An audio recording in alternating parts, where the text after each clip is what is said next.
बदलते मौसम के साथ बढ़ता प्रदूषण सांस से जुड़ी समस्या के मरीजों और अस्थमा के मरीजों की परेशानी बढ़ा देता है। सुबह और शाम की हल्की ठंड और प्रदूषण के बढ़ते स्तर से अस्थमा के मरीजों में अटैक का खतरा बढ़ जाता है। अस्थमा का अटैक आने की कई वजह होती हैं। दरअसल अस्थमा एक सांस संबंधित रोग है जिसमें सांस की नलियों में सूजन आ जाती है। वायु प्रदूषण, स्मोकिंग और पटाखों का धुआं अस्थमा के मरीजों के लिए बेहद खतरनाक होता है।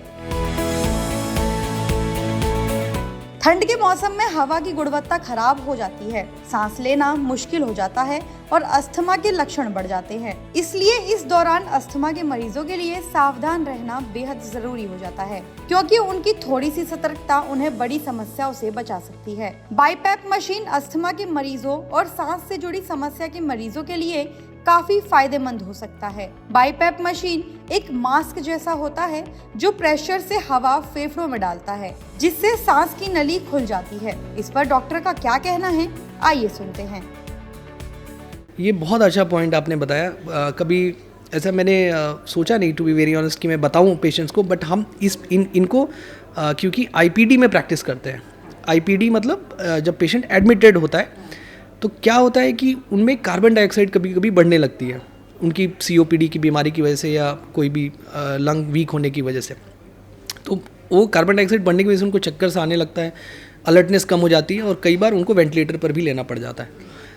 उसका सॉल्यूशन है कि बाईपैप मशीन लगाना।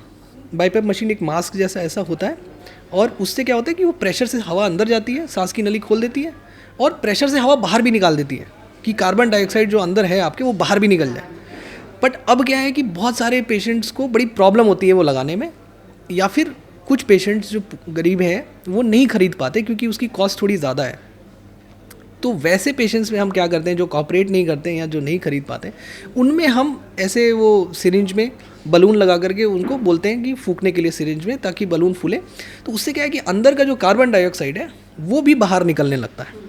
तो ये एक सिंपल मैकेनिज्म है जिससे कि हम वो कार्बन डाइऑक्साइड निकाल पाते हैं। दूसरा कि वो जब फूंकते हैं तो उनकी एक्सरसाइज भी हो रही है, लंग भी एक्सपैंड हो रहे हैं। अगर थोड़ी मोड़ी प्रॉब्लम भी है तो वो धीरे धीरे फूल के, अगर कोई फाइबर बन गया है लंग्स के आसपास, तो वो भी थोड़ा थोड़ा हेल्प करता है रिकवर होने के लिए।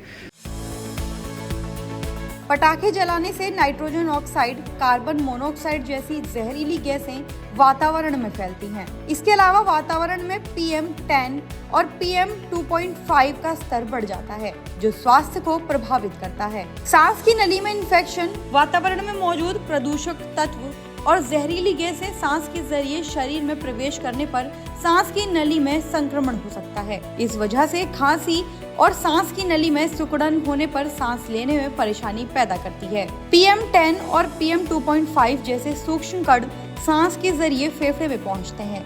इससे अस्थमा के मरीजों की बीमारी बढ़ सकती है। इस वजह से अस्थमा का अटैक भी हो सकता है। जब सांस की नली में सूजन आ जाती है तो बाईपैप मशीन काफी मदद करती है, लेकिन काफी महंगी होने के कारण सभी लोग उसे खरीद नहीं पाते हैं। तो डॉक्टर उन्हें सिरिंज में गुब्बारा लगाकर फुलाने की सलाह देते हैं। गुब्बारे फुलाने से फेफड़ों में जमा कार्बन डाइऑक्साइड बाहर निकल जाती है और मरीज को इससे फायदा होता है। वीडियो में दी गई जानकारी पसंद आई हो तो इसे शेयर जरूर करें।